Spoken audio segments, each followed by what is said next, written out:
Now let's see that what are the rules in order to obtain image from the convex mirror. So the first rule, this is my convex mirror. Again, I'm just completing it first. Polished surface, because reflection is going to occur from outside, we know that.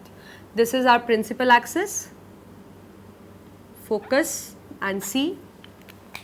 So now suppose a ray coming parallel to the principal axis. This ray is coming parallel to the principal axis. So after reflection it is going to diverge but appears to pass through F. We will see that. That means a ray coming parallel to principal axis after reflection, because it is a diverging mirror, so after reflection it will diverge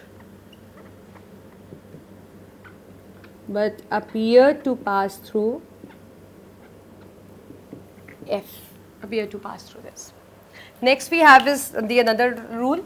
First let me complete this. This is a principal axis. So a ray, suppose there is a ray which appeared to be coming from C, because it's not actually coming, it appears to be coming from C. So it just retraces its path. So a ray appeared to be coming from C rebounds back. The same thing happened in that case also, but there the ray was actually coming from C and here the rays appear to be coming from C. Now again the third rule, let's complete first.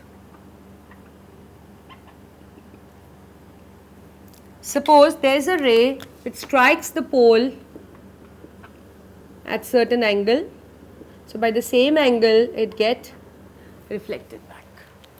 The same rule. There also when the ray was striking the pole, it was striking at certain angle and through the same angle it was being reflected. Same thing happened here, when it strikes the pole at certain angle, it gets reflected back by the same angle. Right. Now we will draw a ray diagram. Just look at the board.